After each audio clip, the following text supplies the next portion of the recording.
Can you hear me? Okay. Remember, you are in the material world. So things will go wrong. It must go wrong. Yeah, like I was saying, Maharaj wanted us to participate, and then, so this was a topic that was picked for both of us. So my journey in relationship with the Holy Name. Or, let's see.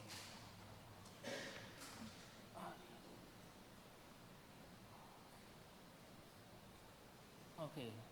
Or confessions of a bad chanter in this case. In Chaitanya Charitamrita, when Sanatana Goswami approaches Mahaprabhu, he inquires about the position of the jiva, suffering and so on. And Mahaprabhu then indicates the good fortune for a jivatma. Brahmande brahmate kona bhagyavan jiva Guru Krishna prasade bhakti paya lata beach. That if he's fortunate, he gets the blessings of both the spiritual master and Krishna himself. So in one sense, I can say, at least for myself, I was very fortunate. How did it all start? The journey. By the way, the journey is still going on.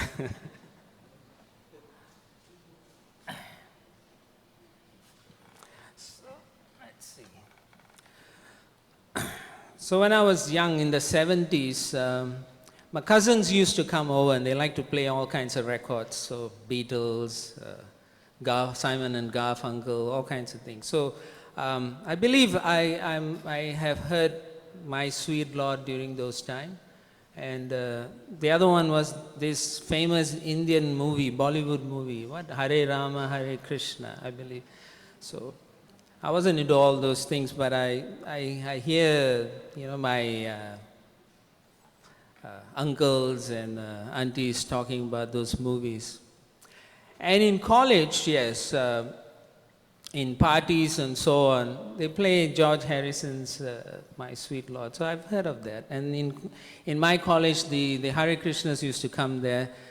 They'll have a big, in the pavilion, they'll sit down and they'll play some music, they sing, and they'll just go away after that, So that's how I got introduced with the holy name. At least I remembered the singing and so on.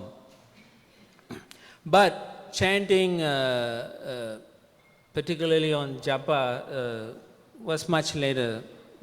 Actually, it was after college. And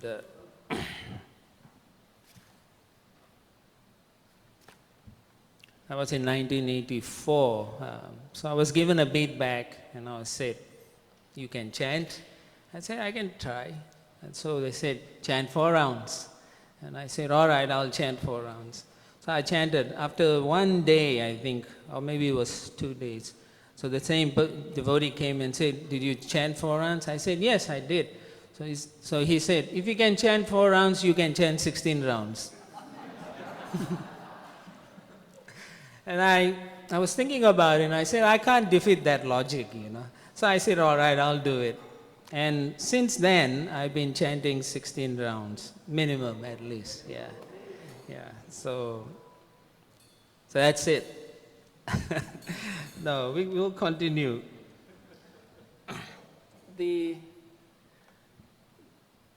During those days when you chant 16 rounds, unlike nowadays, right? You come for a Japa retreat and so on. We didn't have any kind of retreat, Only retreat we had was home, So when I was told to chant 16 rounds, I wasn't thinking of, right, I have to chant properly or anything like that. I just want to get the damn thing done at that time. Honestly, that's how I felt. I said, I had to just finish it, So, and I would chant, and I would chant so fast, One round I would do it around between 4.5 to 5 minutes, because the aim was to finish. And then I could do anything else, So when I was approached, have you finished your rounds? Yeah, I've done it. Yeah, so I can do anything. So that was the attitude at that time. Not really understanding the significance behind the holy name and so on. Then later on, a few years after working, I was, at the request of my spiritual master, I gave up my work, and not really actually, I was still working when I went into the ashram life. In ashram life it's totally different. No? I don't know how many of you have been through ashram life. Can't see many people actually. So, oh yeah, at least Prabhu's there. Yeah, so in ashram life, you just follow with the crowd, all the brahmacharis, you know, whatever time they get up, you get up also. Because you're all in the same room, you know. So there are 10 men there. The first guy who gets up at 2 o'clock, that's it, you know, your sleep is gone. So that's how ashram life was, my introduction to ashram life was. And it was fascinating and interesting. The first time I learned what ISKCON Brahmachari ashram life was. And I was thinking, this is interesting because, you know, particularly for me, I was working still, so I had to go to work usually after the daily darshan, I have to drive back to work. And then after work, I have to come back in the evening. So you can see I was leading 2 lives, you know, an ashram life, and then I was also working. And I understand why my spiritual master wanted me to stay in the ashram, so that I would have the tenacity to give up the material life. Because, you know, you can't live 2 lives like that. Still, to finish 16 rounds between working and ashram life and sleep deprivation was a challenge, you know. Yeah. Usually you come back in the evening, then the kirtans would go. I mean, I really enjoyed that. We had good kirtans, and sometimes the kirtans would go up to 9 or 10 in the night. And then we'll just go take milk and drink, you know, and then back to bed.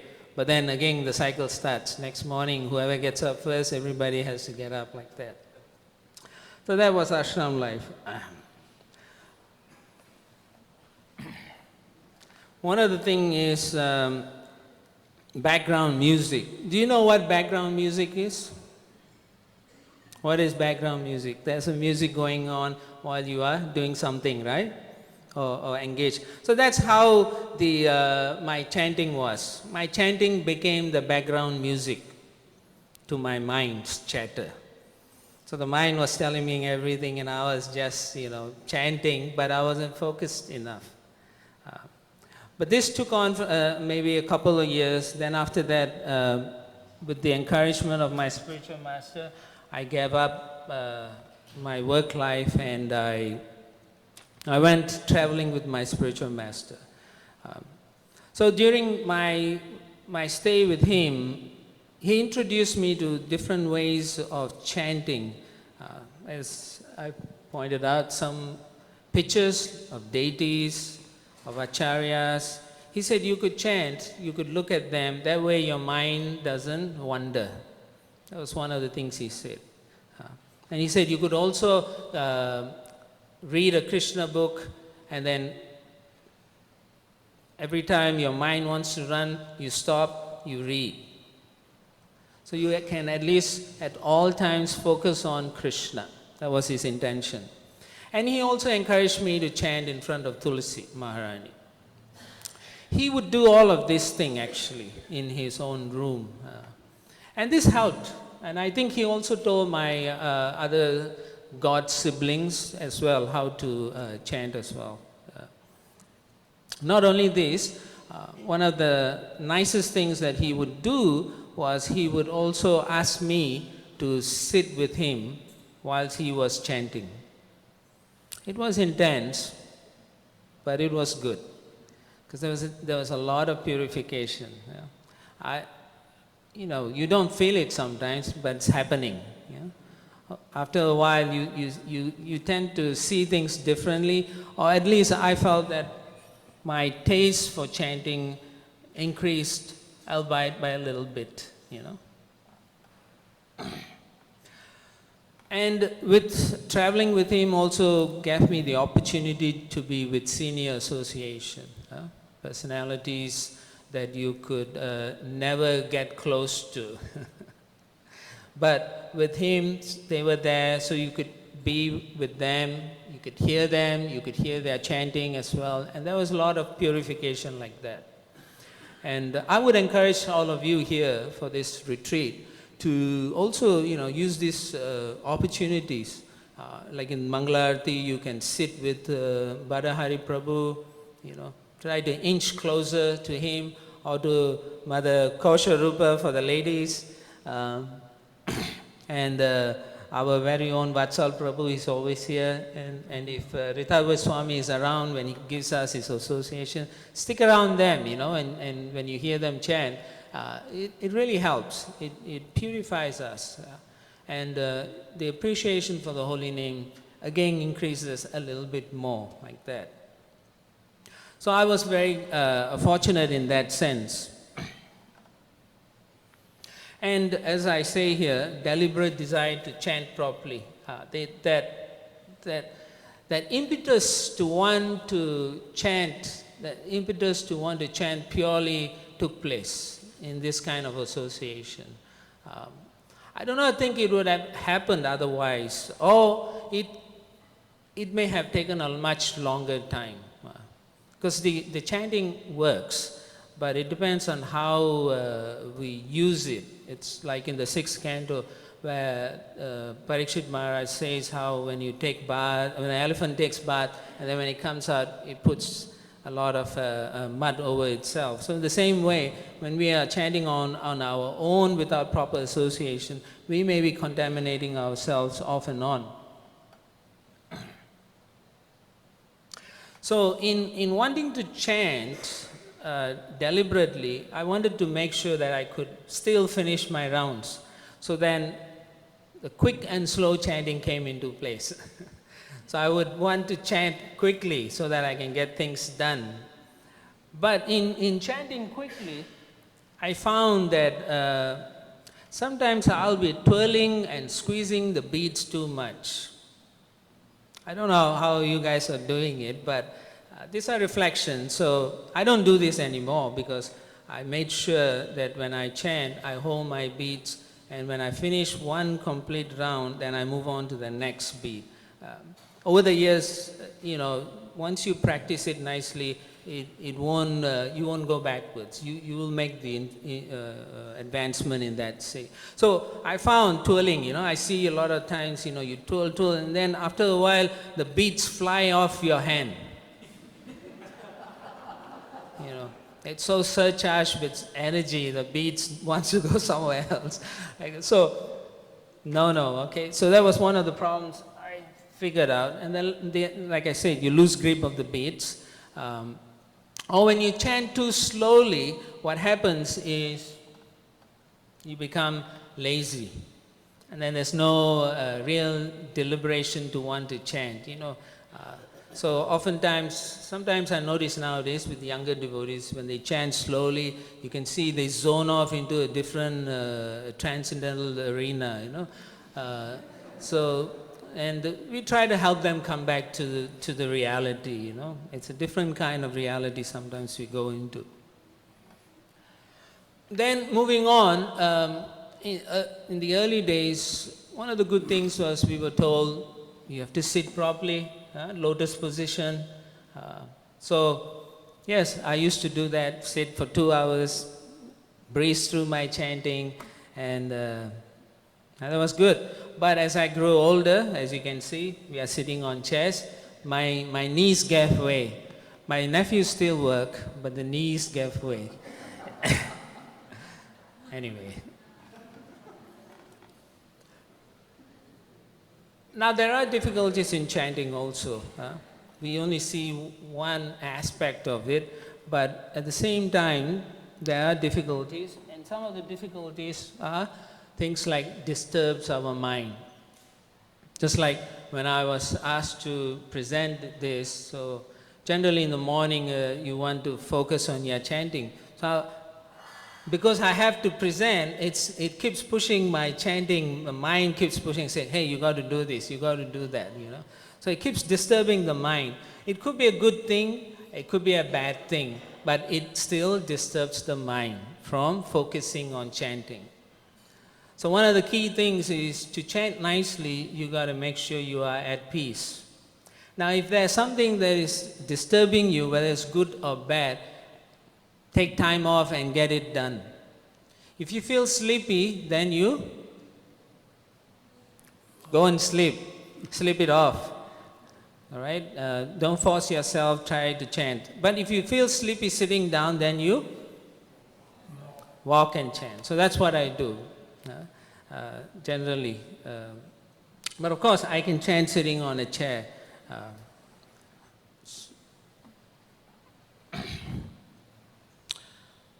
Difficulties in chanting after a fight. So sometimes the cook will fight with the manager for not buying enough boga, and so they will be not able to chant. Either the cook or the manager won't be able to concentrate. But if your spiritual master chastises you and you get humble, you find that you can focus very nicely. You really can focus. Because the spiritual master, they don't just chastise you for the sake of, it feels good, It's not like that. They're trying to help you. So when they chastise you, it's actually a form of mercy. Okay? So then you find that in your heart that you'll think, my spiritual master is not happy with me. I haven't done this very well. So you want to chant better, you want to be a better devotee like that. You find that you can focus better. So one of the key things that I've noticed is when you're humble, you will chant better. It's interesting, Chaitanya Mahaprabhu says, right? Trinarapi sunichana tarorapi saismena manina manadina kirtaniya sadahari. But you have to be humble in a proper way. Yeah? You don't want to be chastised all your life, and then you can chant like that. But it's still a good thing. So later on, sometime in all throughout this time, all through 1984 till I would say 2007, I never had an opportunity to go to a retreat. But I think it's 2007. I'm not sure. Maybe Gurubhakti knows. Before that, okay, it's before that, yeah. Getting old. No?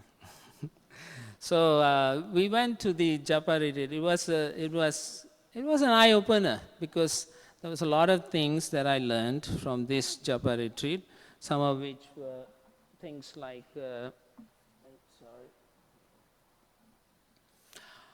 why we need to focus. Sometimes devotees will say, well, everything is there. It may be there for us, but someone else can make it available for us in an easier way. The access becomes easier. So Maharaj was very good in that. He brought into focus why we are chanting. And not only that, I also found that it also gave me how I can aspire for my own spiritual desires, how I can work and cooperate with these desires, and not to just fight it, and not to pursue things that is not helping me with my spiritual desires. And within the retreat, I also learned how to be grateful, not only to my spiritual master, to Srila Prabhupada, to the holy name, to Mahaprabhu for bringing this from Goloka Vrindavan, and how I can relate to the holy name, why that was necessary, what I can expect out of this relationship. And so that gave me some clarity, and at the same time discovery that I can have a personal relationship with the holy name. So this led to chanting with attention. Again, you hear this operative word, attention. It's very important. And therefore, after this Japa retreat, I really became very serious about chanting. More so because I found out that imperfect chanting cannot change the heart. And not only that, it actually gives rise to doubts. Because after a while, even though you may be coming to temple and so on, you will think, I'm chanting for so long, it's not giving me any results. So maybe it's not working. Maybe I should try something else. Maybe I should do some transcendental meditation, something like that. So, therefore, it was very important for me. I didn't want to have any more doubts. I was convinced this is the methodology, but at the same time, I didn't want anything else to come in my heart. So therefore, chanting with attention was very important for me. It's like cooking with smoke. I mean, most of you, those who know how to cook, you will know, right? When the fire is clean, you can cook very nicely, very quickly. But when the fire is smoky, right, you can't really cook. It'll take a long time or it'll be undercooked. So chanting is like that. If you're having imperfect chanting, you really can't reap the benefits properly. So when you chant with conscious effort and trying to relate with the holy name as a person, it becomes a perfection. It will reveal to us who this person is. Of course, you have to be enthusiastic. To be enthusiastic to chant, you need to be around enthusiastic people. Yeah. By the way, I see some of you are chanting and listening at the same time. This is called inattentive chanting. And if you're doing inattentive chanting, you're going to doubt it after a few years. So stop doing that. This is called the Japa retreat to stop this nonsense. So, stop that. Okay? Otherwise, it doesn't make sense being here. All of you took time, you paid some little donation to come here, and if you're going to chant and listen, might as well get out and chant, because it'll be better for you. If you're going to sit here and chant and listen, you have been offensive to the holy name. It's a fact. You are offensive to the holy name, and you'll understand why.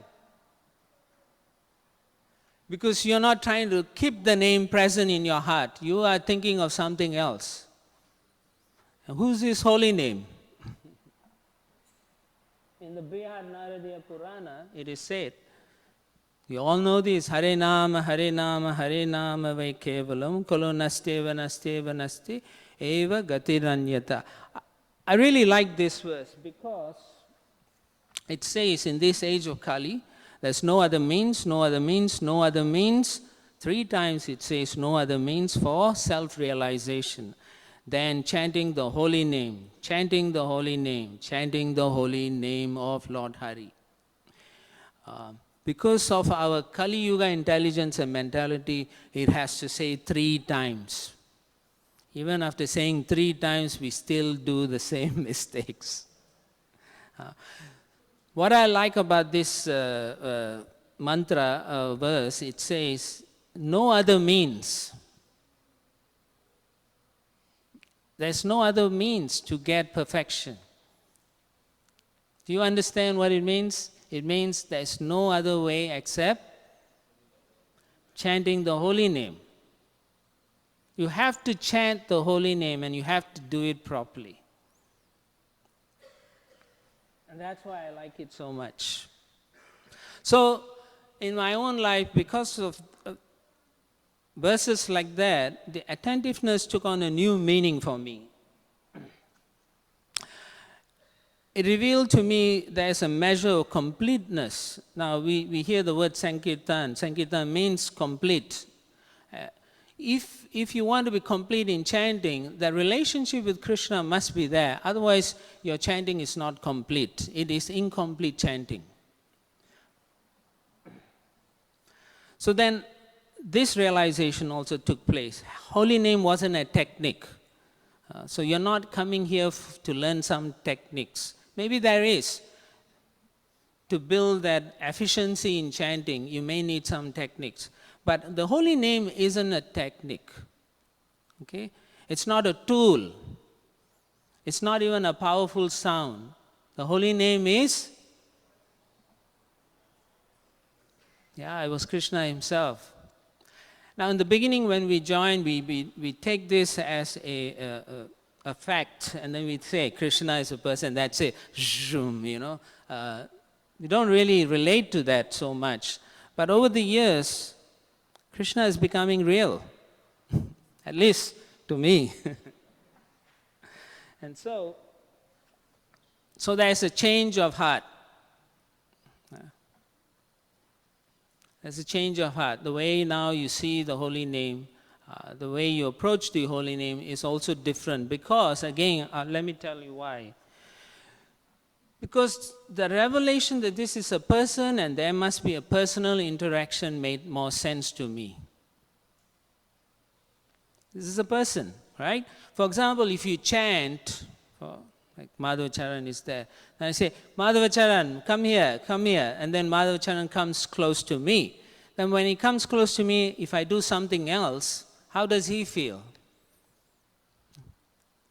He'll feel, this guy, what's wrong with him, So in the same way, when we are chanting the holy name, what are we saying?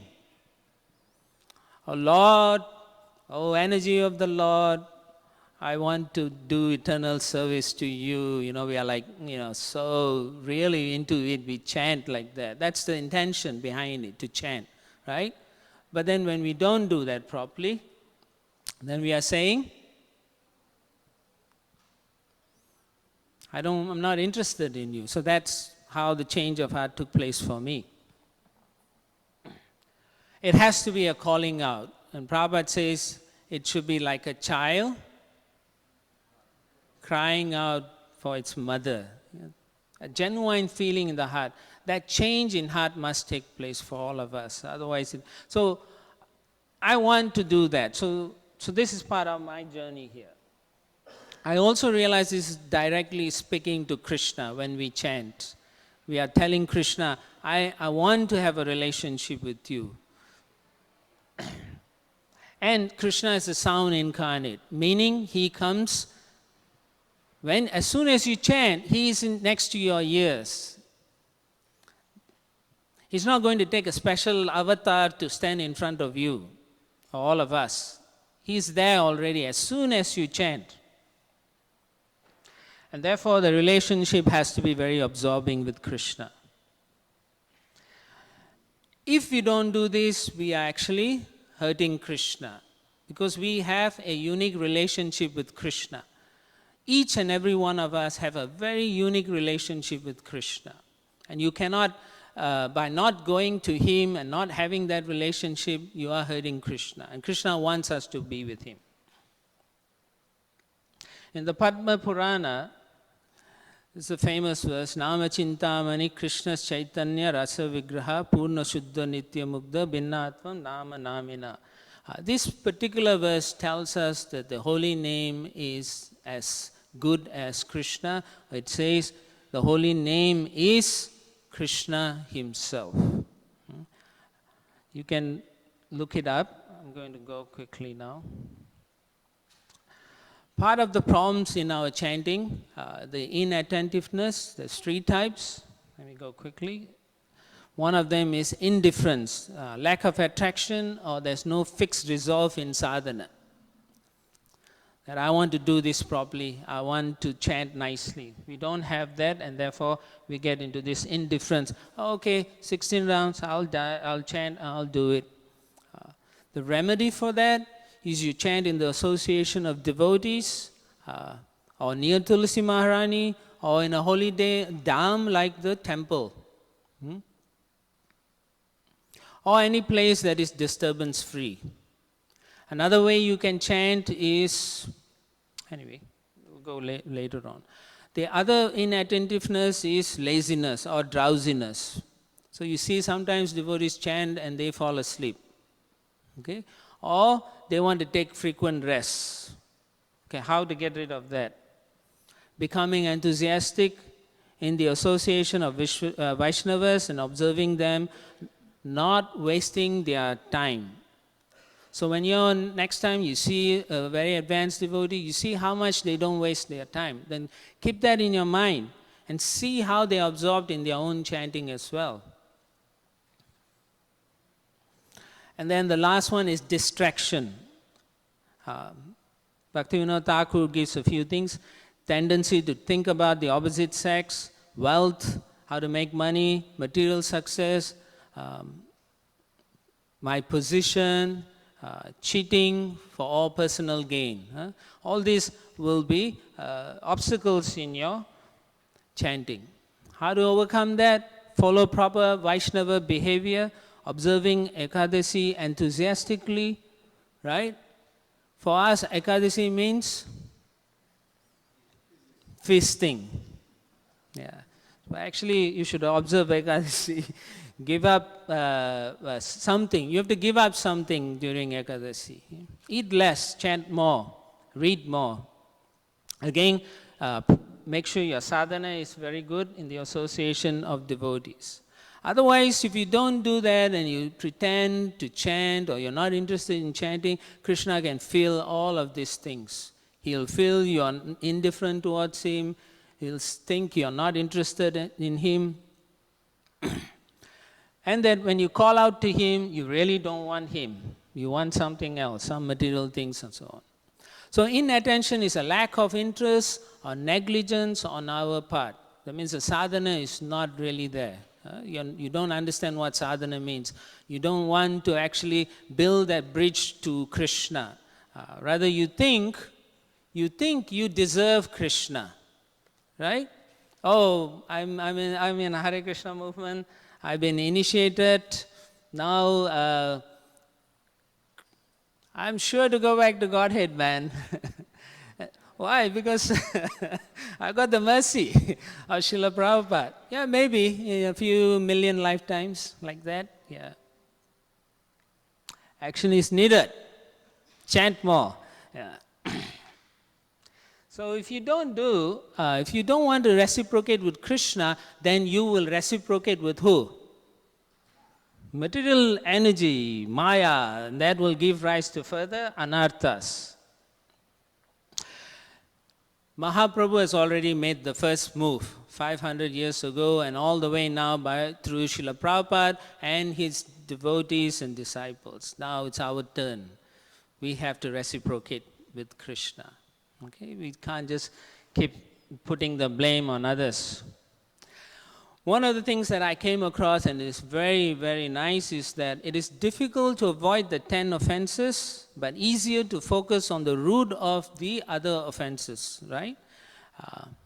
That is inattention. So if you can cure inattention, you will not make any offenses. Things that has helped with chanting and relating to Krishna, avoid Vaishnava aparad. Okay, if you make mistake, whether you know it or not, you ask for forgiveness.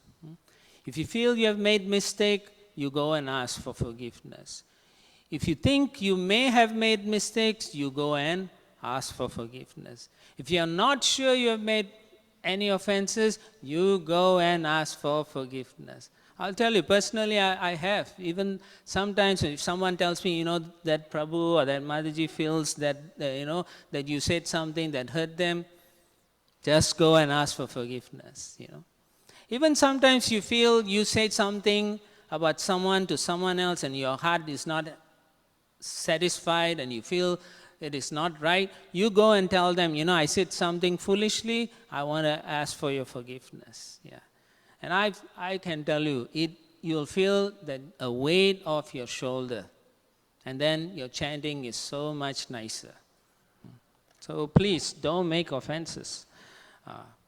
Pray for protection and not to be distracted. When you come to take darshan to Krishna, to the deities, don't just come to, Krishna, look at me, I'm so good. I came to see you. Take my darshan, Krishna. Or you look at Krishna, he's so beautiful, Radharani is so beautiful, Gaunita, they're so beautiful. It's good, but you still have to pray. You pray for yourself, you pray for others. I always say that, pray for others. You won't grow shorter, you won't disappear praying for others. You will become a better devotee.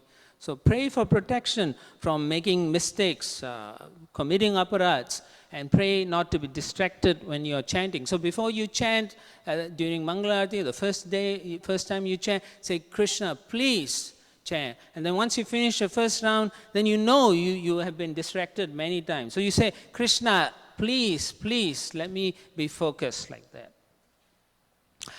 And then complete the quota, your 16 rounds. Don't put it off. I knew a devotee who told me he calculated, he had 20,000 rounds he owed to his spiritual master. So he said he's catching up. Now, if you don't finish your quota and you've been doing it for a few years, don't do catch up. Just start from that day properly, okay? Krishna is kind, your spiritual master is kind, they will forgive you, but don't keep doing it. Participate in festivals and read scriptures daily, okay? Like this, come for retreats, sadhu sangha, all this kind of. Have good company of devotees to associate. Have a group of devotees who are good in their sadhana, not people who are not doing well, but because you like the association, you stick with them. No, look for devotees who are always wanting to improve themselves. Have those kind of associates so you can reveal your heart to them. And finally, there were some books that helped me over the years. Japa Reform by His Holiness Satsvarup Maharaj. Japa by His Grace, Burijan Das. Now if there's one book that I would recommend, I would say this book, Japa by Burijan Prabhu. If you're a new person, you should read this. This is so good. But the Gurubhakti will show you some Japa group sessions. Burijan Prabhu talks a lot about how to chant properly, mantra by mantra, etc. And the other book that gives you a lot of information on the holy name is The Nectarian Ocean of Holy Name by His Holiness Sachinanda Swami. Now my journey still continues. So I will hand over to Shyamsundar. He has another 25-30 minutes. Thank you. Hare Krishna.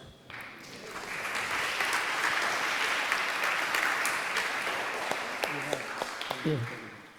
Because we started 11:10. Vancha kalpatarubhesya kripa sindhu bhayavacha patitanam pavanebhyo vaisnavebhyo namo namaha. So my journey began when we were at the Rosalie temple, but I was attending only Janmashtami time once in a while. And then during 1986, they used to hold the home programs. So they invited me to attend some home program. And I really liked the family attitude, the interactions between the devotees that really captured my heart, and I start to coming more often than I used to. One good thing about my life was that I have a good relations with my Guru Maharaj, and we have some open discussion many times. Once in a while when I come to the temple and when I hear the class of Tamal Krishna Maharaj, it's really attracted me that we took the birth in India, but here is the person who took birth in New York and how dedicated they are. So I was feeling ashamed, but that impression was carrying in the back of my mind to follow them one day. I think it was 1988 when Tamal Krishna Maharaj Vyas Puja was observed in Houston, and then all the devotees went to Galveston to celebrate, to swim little, have little. And that day, I make a vow that I will chant 16 rounds. So I have been chanting 16 rounds since 1988. But I didn't took the initiation because I also was smoking. And I have the discussion, I think in 1989 when Gopinath Prabhu, Visakha Mataji's and Chaitanya Prabhu, Draupadi Mataji's, so many devotees took initiation at that time. They called me in. And I told Gurudev that I need some more time. And it's very good. I would like to, I was dwelling some of the communication I have with Srila Gurudev. It's not to get any kind of glorification, but I think as a principle, I'm going to read it. Gurudev has been kind to all his disciples.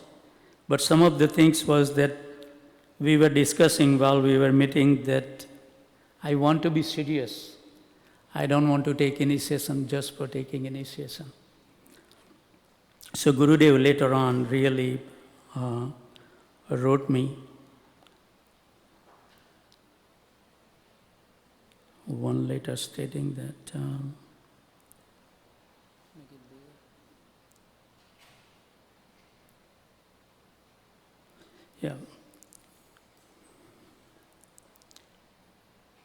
he wrote me in 1994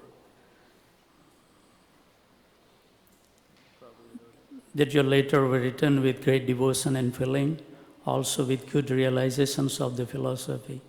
I'm very much happy to see how you are advancing in Krishna consciousness. You are helping me so much to spread Krishna consciousness in Houston.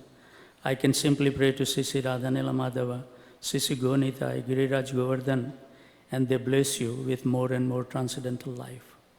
Attachment to one spiritual master is the key to success to spiritual life. And you have understood this very nicely. And this is the cause of your rapid advancement. You did not want to take initiation quickly. You wanted to be a serious devotee. You waited until your mind was set. Now I see that the saying is true. One who comes slowly will also not leave quickly. You are staying close to your Guru at every moment in your heart. And by the grace of Krishna, you are getting all guidance in Krishna consciousness. So it was my good fortune to get the association of Srila Gurudev, which really attracted me. I waited, and one time, because I was a very successful businessman, that they offered me so many lucrative deals to open more donut shops. So I approached Srila Gurudev that I'm making enough money and I will donate 100% to the temple. And can I open another donut shop? Then temple doesn't have to worry about the financial aspect. Maybe I can open 3, 4, 5 and at least we can make 60 to 100,000 per store profit. And that was my first personal interactions with Gurudev. We have some occasional on walking or something, but this was sitting in a room and look at me for long. And then he says, it is very good for the temple, but it is not good for you. So I was really amazed to hear that, and it's really touched my heart. I asked Gurudev that why is like that?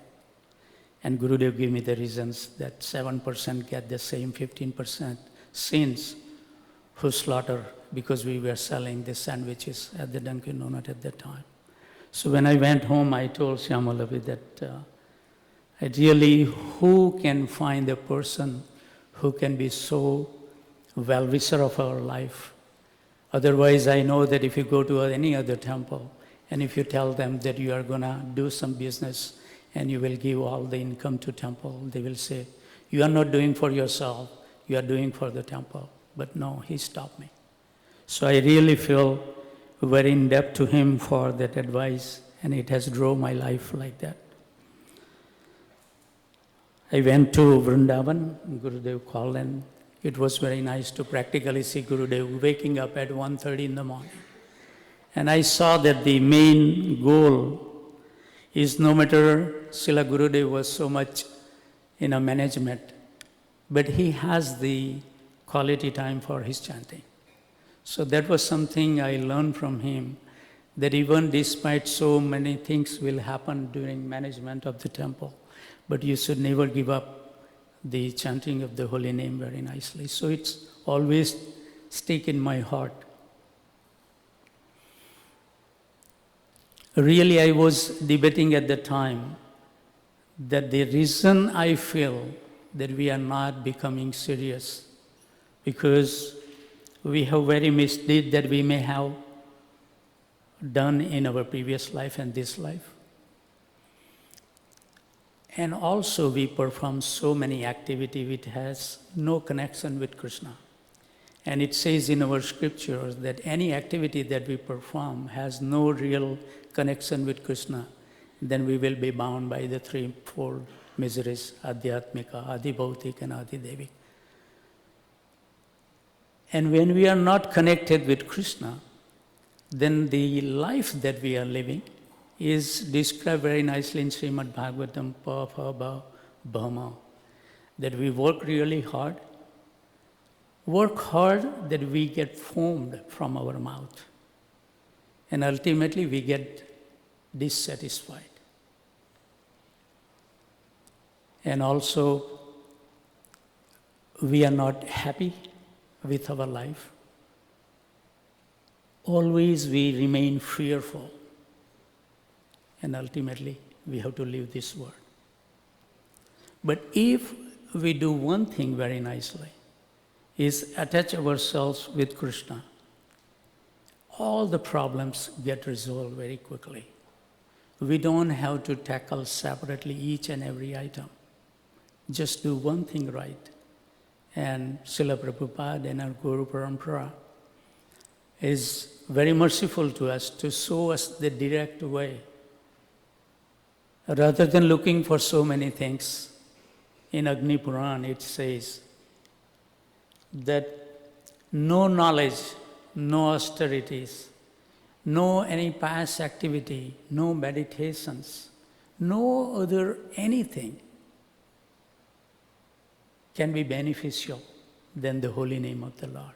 And we have been listening the glorification of the holy name, that how he can help us to change. And Krishna has been so kind that he come as a street stripper. And when we chant the holy name, he cleans all these contaminations that we are holding in our heart. Also the misgivings, attachment with the material desires, and the reactions for our karmic work. So he cleans, he comes as a street sweeper and help us to clean our heart. So I was really, when I see Gurudev was giving a prominent time of his life, waking up at 1:30 in the morning, and at that time I know that Nitai Chand Maharaj was residing in Vrindavan, and everybody was chanting 64 rounds. It gives a good lift to me in the beginning. I was always trying to find out that how we can. One thing I realized, that unless and until we become peaceful, it's very difficult to concentrate the mind. And even Bhaktivinoda Thakur has mentioned the secret for success in chanting, that the physical well-being, social well-being, and emotional well-being must be there on the initial platform. Otherwise, the devotee will fall down. So we have to be very careful, sensitive enough that what we are trying to achieve. We have not succeeded for so many years. Still we are struggling, chanting the holy name. Why? I was just thinking, only one reason, that yet we have not put a number one priority for chanting the holy name of the Lord. We have so many other desires, we have so many other priorities in our life, that hardly we have little attentions to give toward the main object of our life. That is a very misfortune in reality. So as I was dwelling less, Radha Krishna Prabhu says, find the ways. So also on my journey to Japa, that I was trying to play some soothing musics when I used to chant the holy name. It helped me at some level. And then Srila Gurudev gave me, when we built the Gauranga Hall, he gave me the Krishna's and Radha pastimes picture, which he used to look at that picture and chant his round in the morning. So he gave me as a gift, so I used to also chant one round on 8 different pastimes, chant on the deities, looking at them. One Govardhan hill picture was there, so I will chant one round. And there was one on the Mahamantra, just looking at the Mahamantra, I used to chant. Then I think that the secluded place should be there in the house. So one of the room, after Tulsi Priya got married, I converted that room as a japa room. And I remember that I have that on the top ceiling border is very 8 inches wooden, very nice Hare Krishna Mahamantra all around the ceiling. And then just to show the gratitude to whoever, I have learned something from them. So if you come to my room, I'll show that I have at least 25 Maharaj picture that who has given me the instructions and the inspirations in my life and guidance. Sisi Radha Nila Madhava ki jai, Gaur Bhakta Vrinda ki jai. So slowly and slowly we try to become attentive, because as we learn every day that 10th offenses, when I chant, I just always dwell that we have no serious commitment to chant the holy name of the Lord and maintaining material attachment, even after having so many instructions on this matter. And also it is an offense to be unattentive.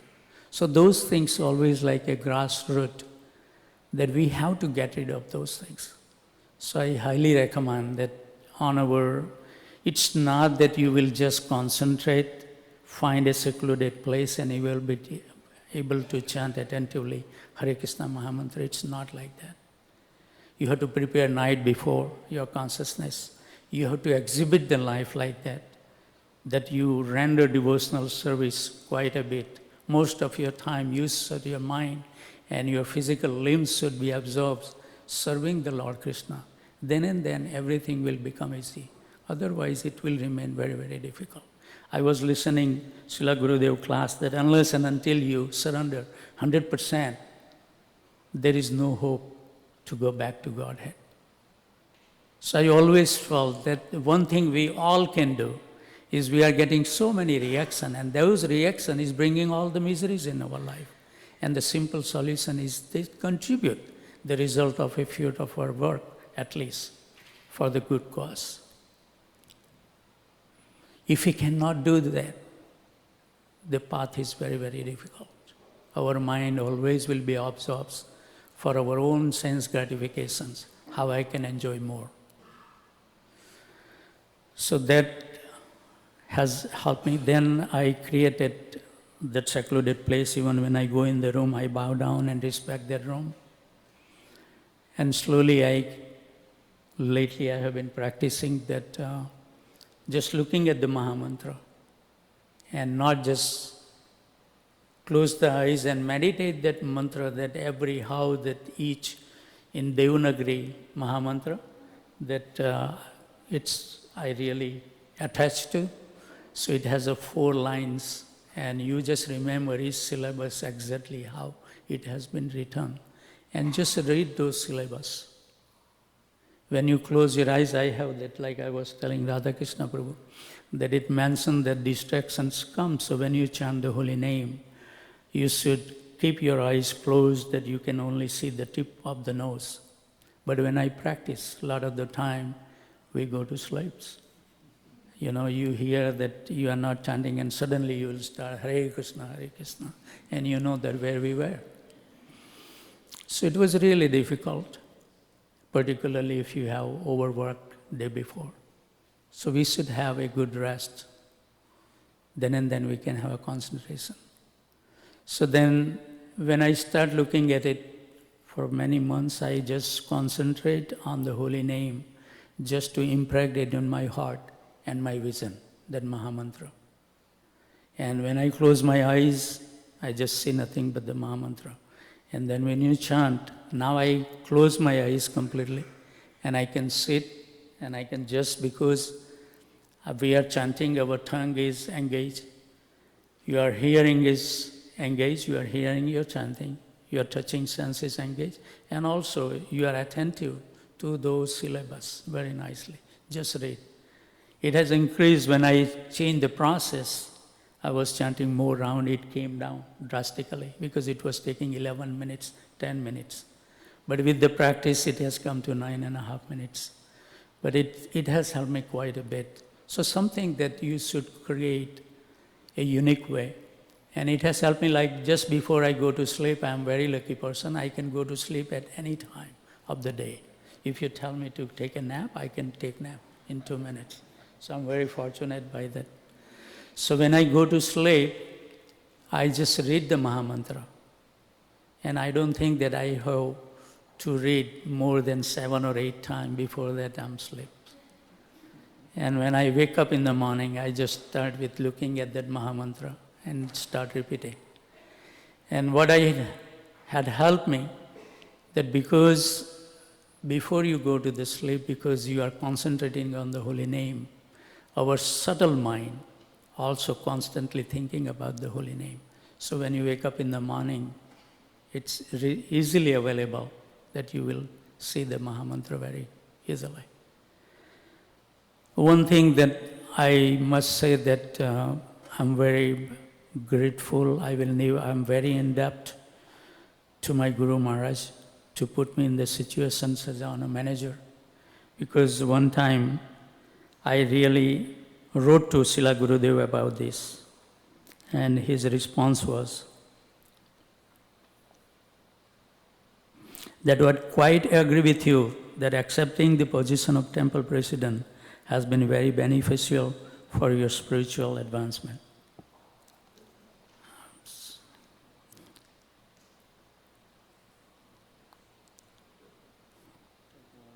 Technology, sometimes we are in the material world.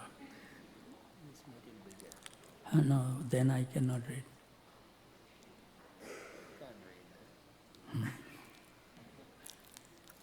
It comes. Say what it is. Yeah. So I think that he mentioned, and I think that he prayed that remain dedicated up to the last breath to this temple to make it successful.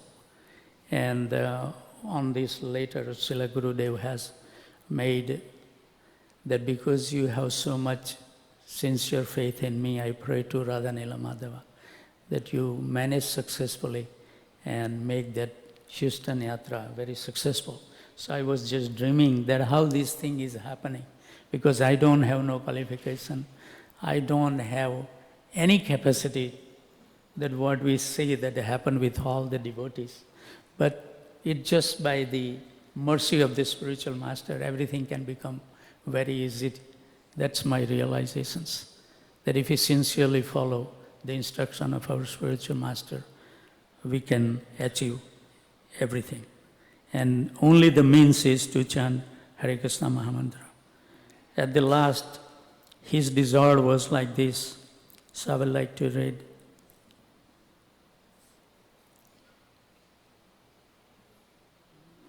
It is such a pleasure to have you as my representative in Houston. These regular reports give me full appreciation for how things are going there. Because you have strong devotion for Guru, I'm sure that Krishna will bless you with all transcendental intelligence and determination to make our Houston project successful. Most important of all, this is very important, and I will close this. This is his desire. Most important of all is to give full encourage to all of the devotees and congregations that they may also participate in the wonderful process of Krishna consciousness. Tamal Krishna Goswami Maharaj ki jai. Hare Krishna.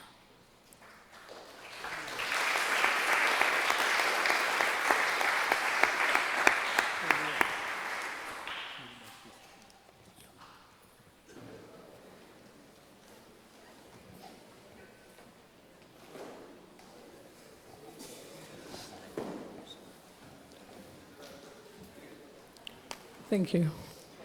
So we've been hearing about the glories of the holy name. So in this session, there's no PowerPoint, it's a workshop, which means you'll be doing the work. Okay? We heard the glories of the holy name from His Holiness Radha Swami and from Romapada Swami, the history of how the name came to be. And then Maharaj said, yesterday he is very good with sutras. He said that we have to make an intention. So for this workshop, thank you, I'm going to ask you, first of all, we're going to set an intention. In Sanskrit, the word is sankalpa, sacred intention. So we are going to set an intention. So I'm going to start with asking you a challenging question. Why are you here? Why are you here? I would like you to please pick a partner, pick someone close to you you can talk to. So you need, if you don't have a partner, put up your hand, then we'll find you a partner. So can we do this quickly? Otherwise your lunch will be delayed.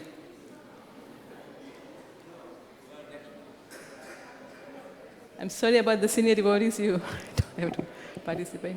So once you find a partner, we want to answer this question, why are you here? Anybody without a partner, you can put up your hand. Anyone without a partner can put up your hand. You can join a group of 3. You can make with 3 people. That'll be fine. So I'm going to give you some talking points. It's not just free for all, right? So first of all, I would like you to think or talk about what is my relationship with the holy name now? What is my relationship with my japa right now? Second thing to focus on is, where do I want to go? Where do I see myself in relationship to the holy name? Because we heard, Nama Prabhu, the holy name is a person, it's Krishna. Where do you want to go in your relationship with Krishna now? And the third thing I want you to talk about is, what steps am I going to take to get from where I am now to where I want to be? What practical steps I'm going to take from where I am now to where I want to be? So I would like you to write that down on your phones or on paper. We have paper and pens if you don't have. It's important to write, because when you write, that intention becomes stronger. So I'm going to encourage you to write. And ideally, if you write in your own handwriting, it's very powerful. So I'll give you a few minutes, and what you write is your own. So this is a sacred place. Everyone is at different levels of realization. So in terms of your relationship with your partner, when we come to sharing it, we are going to encourage our partner in their sankalpa. That's our aim right now.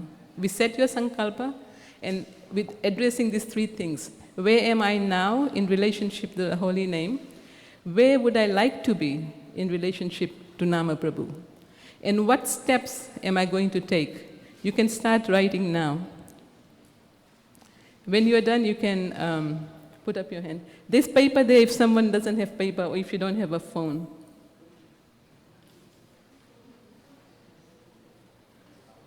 There's Chirag Prabhu doesn't have some.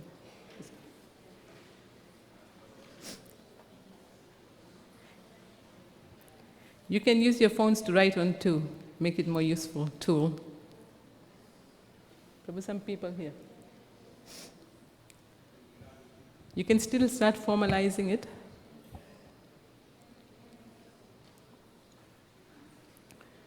So we are setting the first step of the process that Rita Maharaj described.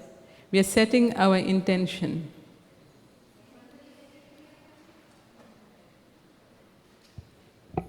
Where are you now? Why are you here? Where are you now? Where would you like to go? And what steps would you like to take? There's still some people here who need paper.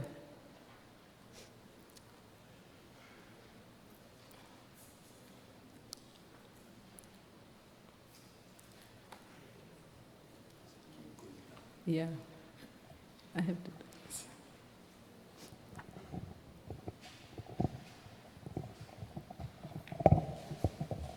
You can just list the points.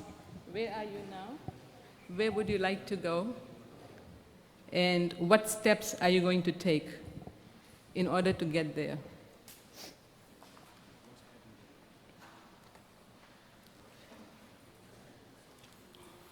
It's here. No pen. We learned something during this exercise, right? We have to be prepared.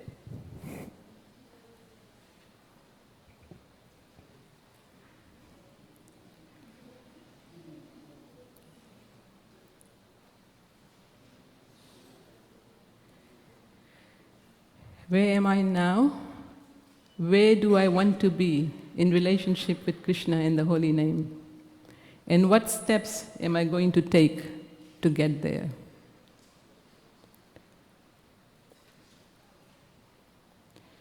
If someone has an extra pen, would you mind? There's some young devotees here who don't have pens.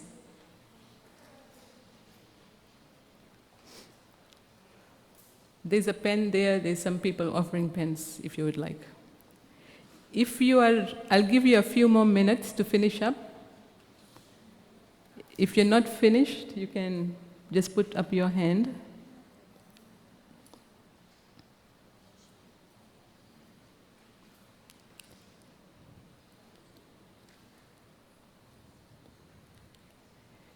Most of you are ready.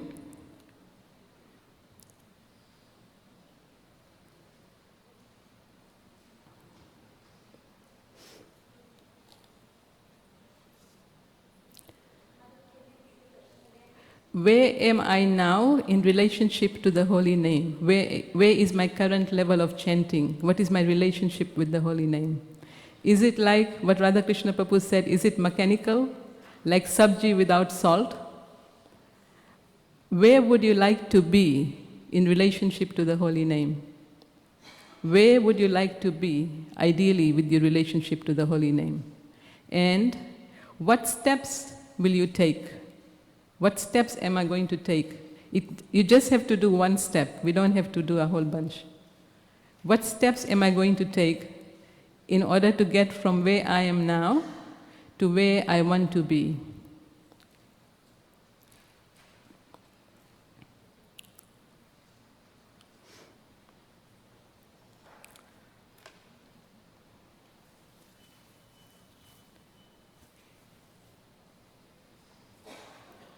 We're mostly done?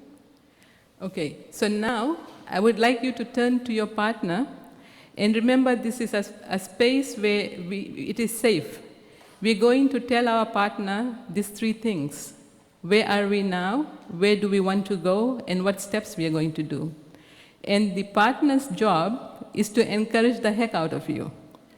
So the partner's job is to encourage the person in their relationship with the holy name. Okay? So once one person has done, then the other person, so you can decide who's going to be one. You can put up all the ones in the relationship, put up your hands. Who's going to be number one? Okay, so the other person by default is number two. Number two goes first.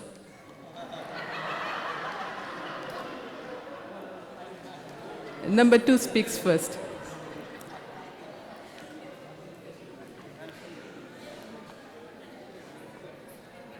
So you're sharing with your partner. Your partner's job is to listen and encourage.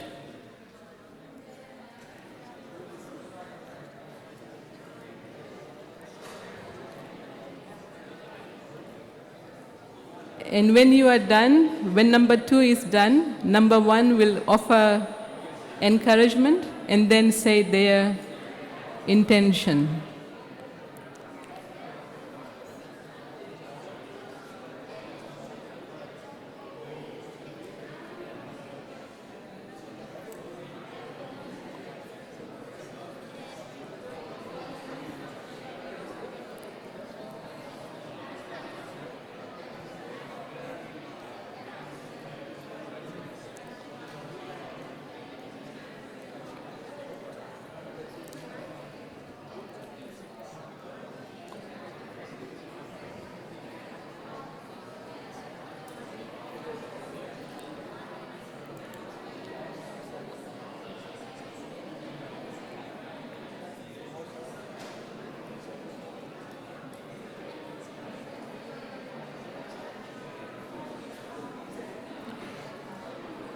Please switch. If you haven't switched partners, it's time to switch.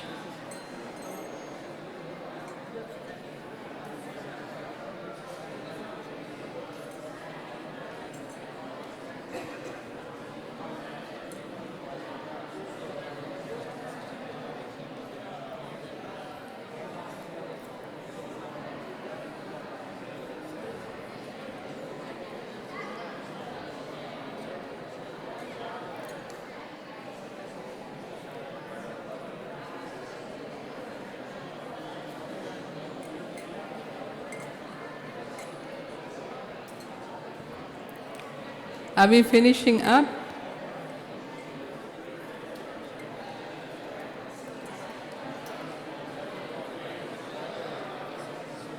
If you are not done, put up your hand.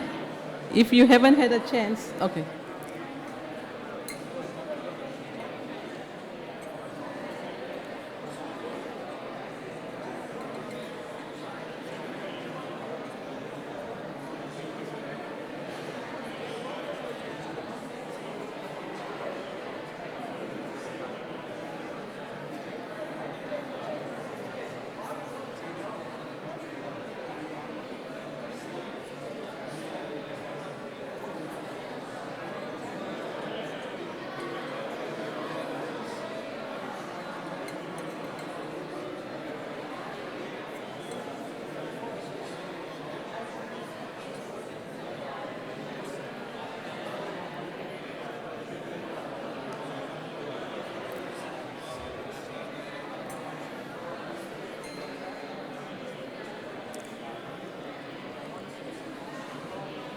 Does anyone need more time?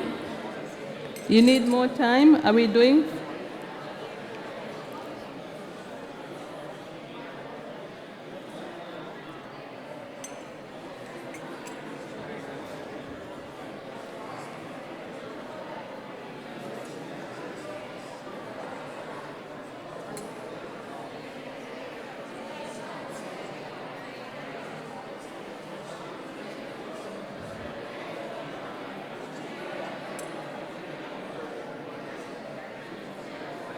Does anyone need more time?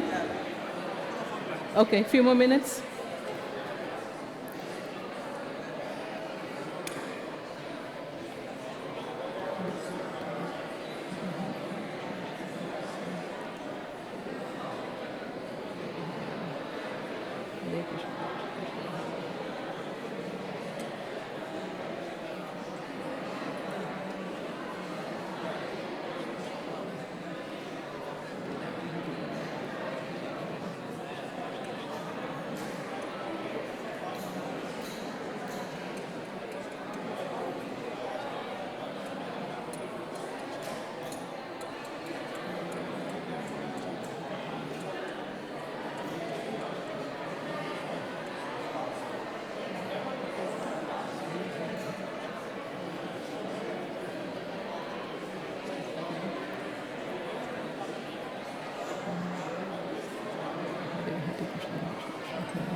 Okay, has everyone had a chance to share?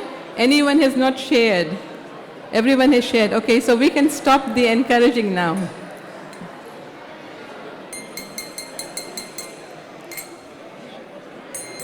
So,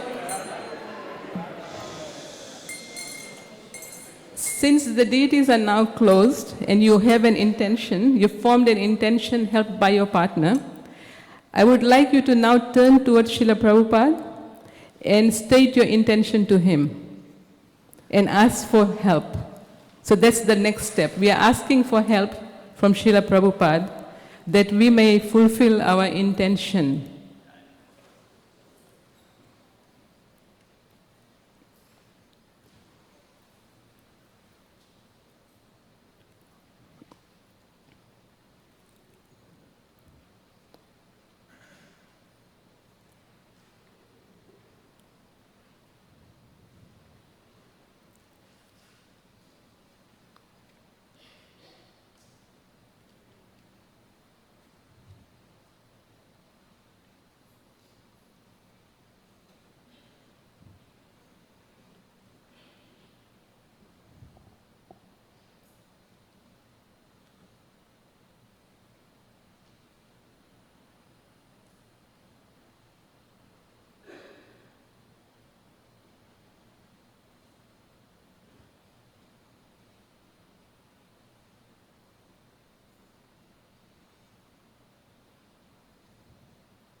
30 more seconds to finish your prayers. We'll appeal to Srila Prabhupada that we may fulfill our intention in relationship to the holy name.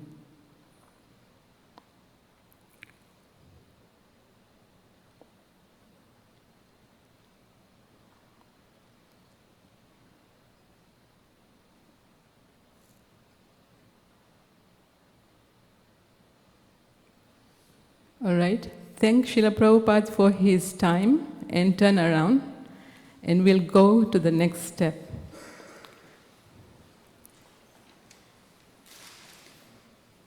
So we heard that the holy name is a person, and in the Padyavali, it is described that when we chant the holy name, sins tremble. We saw so many references from Romapada Swami this morning about how sins go away when we chant the holy name, Cheto Darpana Marjanam.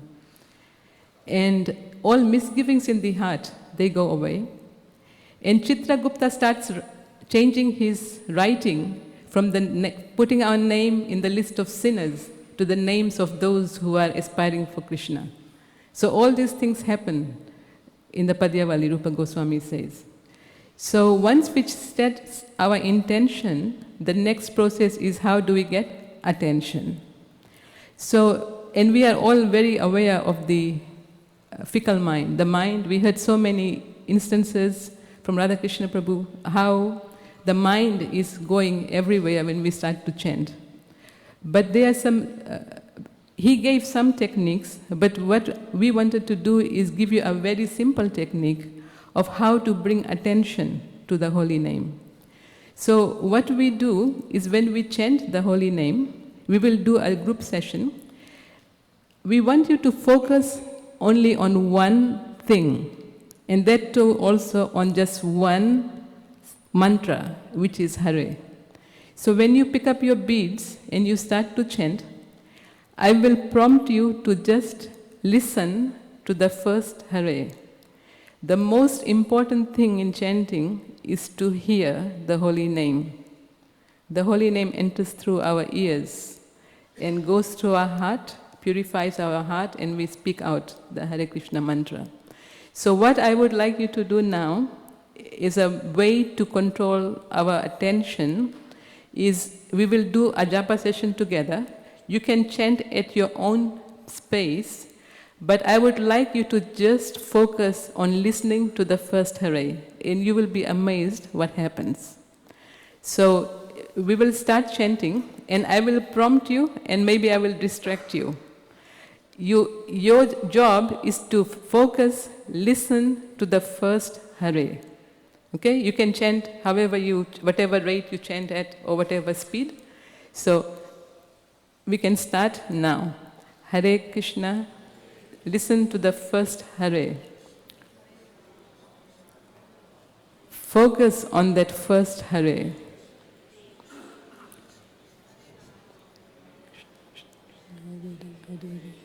Listen to that first Hare.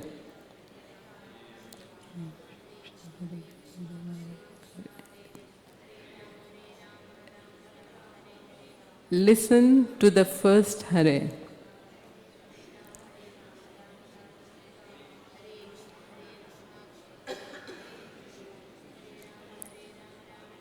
Be attentive to that first Hare. That is all you have to do.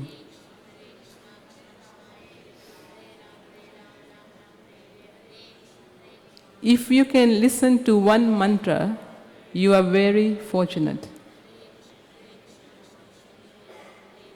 Just listen to that first Hare.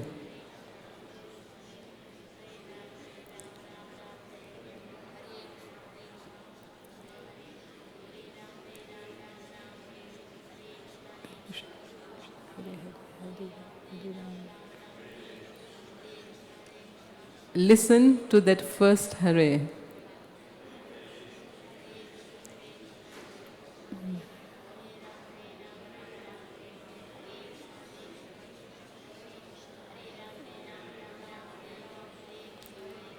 If your mind wanders, just bring it back to the next Hare. Don't lament, don't get upset, Just go back to that first Hare.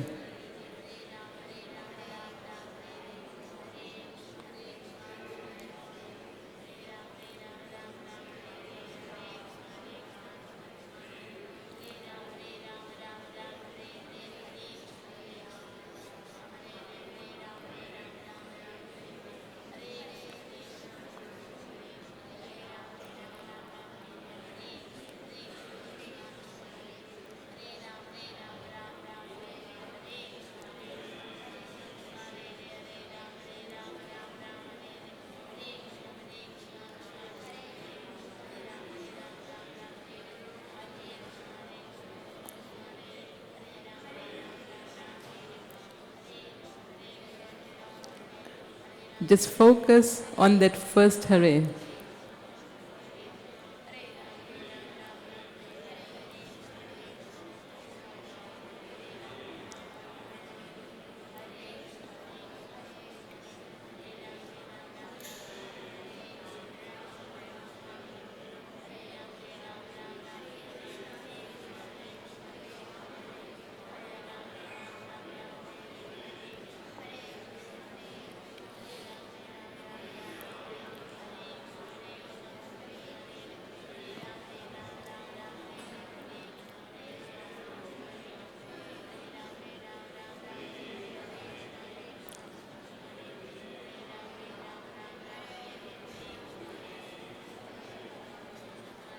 Just listen to one mantra. If you can hear one mantra fully, you are very fortunate. You just have to listen to the mantra you are chanting now. If you can do that, you are very fortunate.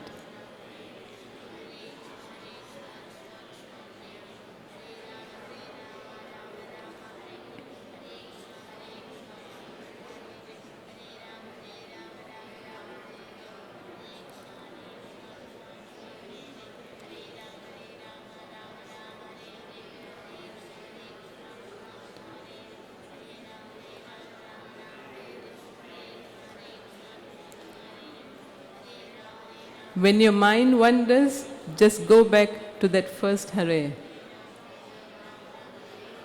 and start focusing. Just hear that first Hare. Srimati Radharani is very kind. She will help you hear the rest of the mantra.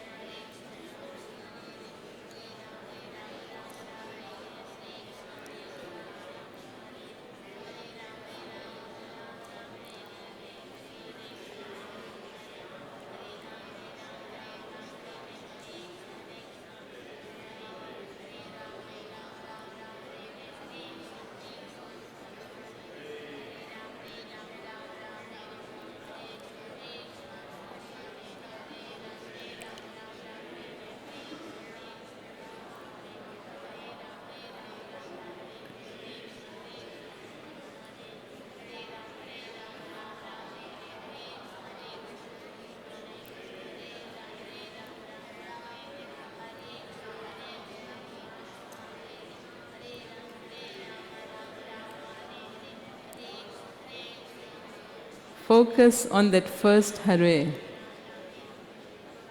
If you can hear one mantra, you are very fortunate. You only have to hear the mantra you are chanting now. You have nothing else to do.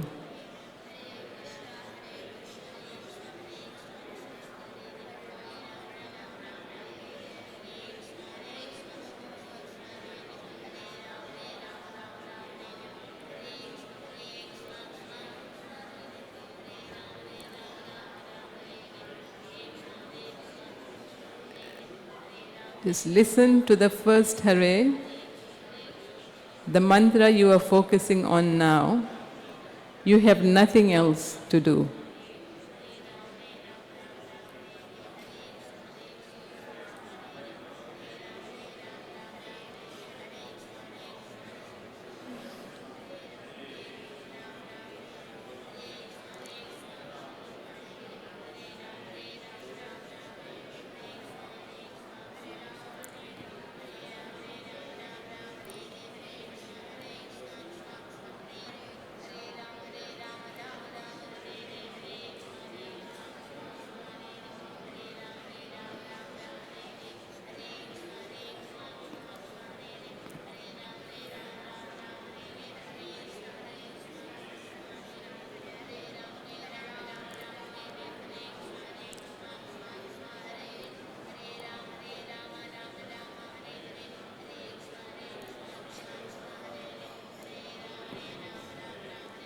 Just focus on the first Hare.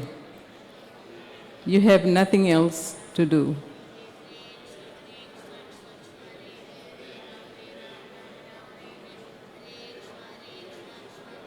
Just focus on the mantra you are chanting now, starting with the first Hare.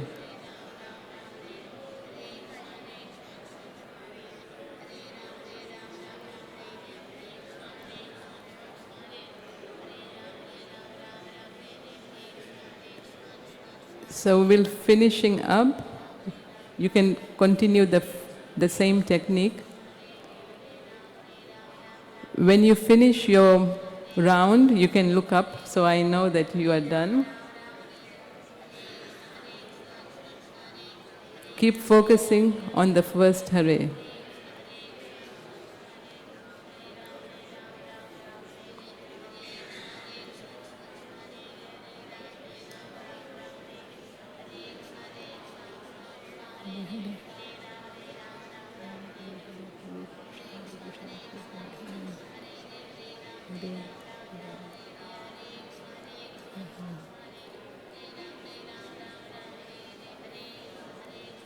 So we are trying to chant in relation to Krishna. This is our relational chanting, not the mechanical chanting, where we are just trying to chant without any taste. So to develop taste, we have to develop this relationship with the holy name or with Krishna, and then calling out with help, for help.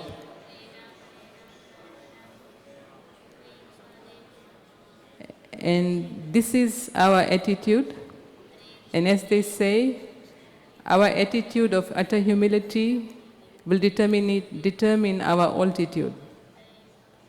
So if we pay attention to the first Hare and minimize the distractions, when the mind goes away, just bring it back to the first Hare. It's not a big endeavor, it's only a few mantras away.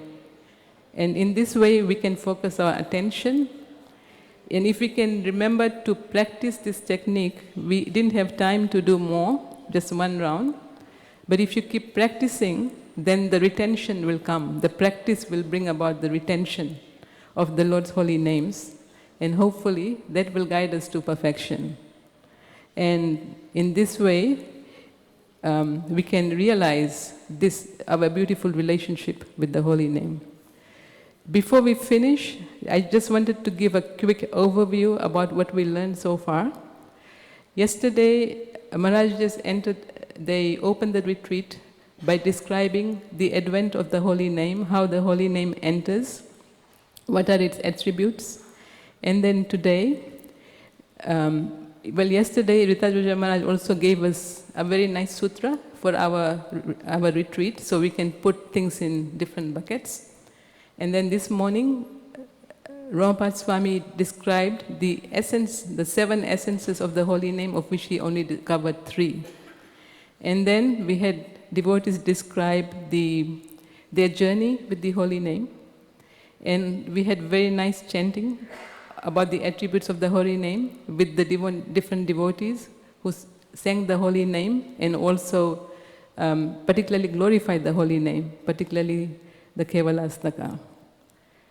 So in order to, usually it's a good idea to recap the day at the end of the day, but because of timing we are doing it now.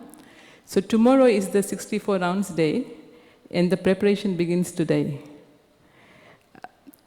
So a few tips for those who haven't done it is take rest in time, which means that also do not eat a very heavy meal, so you can wake up early. One thing which will work very well for you is if you chant the first set of 16 before Mangal Arati, the rest of the day will be a breeze. So if you can start early and chant at least some rounds, and it is a well-known practice if you chant at least the 16 rounds before you start chanting after the morning, after the Guruvastakam prayers, it'll be easy. And then use this, some of the techniques which the devotees described Radha Krishna Prabhu and Shyamsundar Prabhu, that chant with people who are focused. If the mind wanders, you can also sing. You can sing the bhajans you have heard or think about the bhajans you've heard, and then you can go back. The devotees would be here too, so if you have difficulty, you can search for help. And now you have your partners. You can get inspiration from them. So just a few techniques before you go break for prasadam. So I wish you a very good appetite and much success in your retreat, that you can also attain your intention by the grace of Srila Prabhupada and our deities. Thank you very much. Hare Krishna.